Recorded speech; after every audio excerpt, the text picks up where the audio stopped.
Telvantis is a rapidly expanding US-based global telecommunications provider that provides tech products and services to the telecommunications industry. With me is Daniel Gilcher, the Chief Financial Officer. So explain the company. How is Telvantis shaping the future of telecom?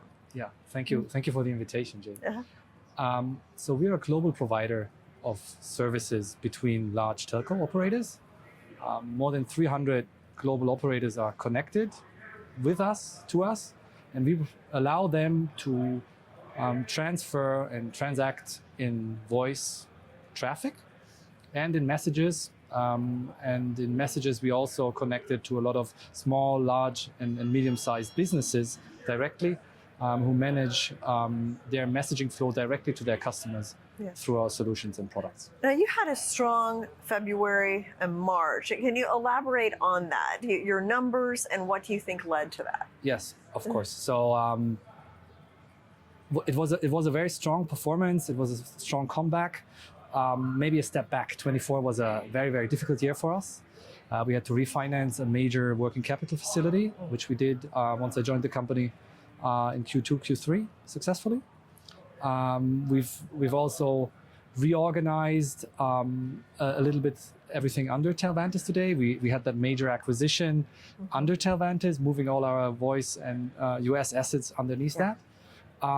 And we've hired a new operating CEO of that voice services company. And we turned the business around successfully, and it has now come back. I'm happy to also report that now with April, we've surpassed 24 entire year performance already. And we're on track where we said we would want to be towards the end of the year, hitting the 23 performance again, which was in the vicinity of 300 plus million in revenue and profits. What should investors look for the rest of 25? Yeah, so we'll be continuing our monthly revenue run rate in and around $20 million a month. That should be growing. Gross margins should be expanding.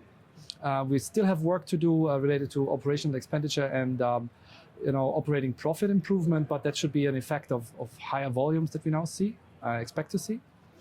So we should be seeing an operating margin that increases over time.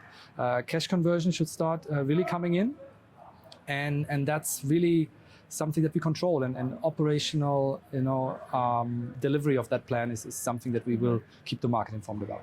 What about acquisitions? Oh yeah, that's a good question. We're working on it. It's a little bit premature to be talking in this environment here about it, but there are a couple of very interesting companies and assets we're looking at, not directly in our field necessarily, here in the US, that we are getting closer to possible agreements that would really diversify the business in a very interesting way, give us potentially exposure to related areas such as data and data storage, everything that goes around computation that is somehow always directly linked to communication too. So it's not that far from what we do today. And we're also looking at geographical expansion. We're talking to potential targets in Southern America, for example, to broaden our reach and be able to serve our local customers here in the US even better. And then that's a lot, but is there anything else that you've got planned, I guess, for the medium term, your strategic plan? Yeah, so based on another important success for the first quarter, that is our successful completion of the PCAOB audits for the last 2 years, which pose a major gating item for any company that wants to go to a major regulated exchange in the US. So that's a hurdle that we've passed, and the team has worked very hard. So we'll keep working on that process to get the company eligible and ready to list on a major exchange by whatever means. We'll be focusing really on execution. So these are the two main things. Okay, Daniel, thanks so much for the update. Thank you for having me. Thanks.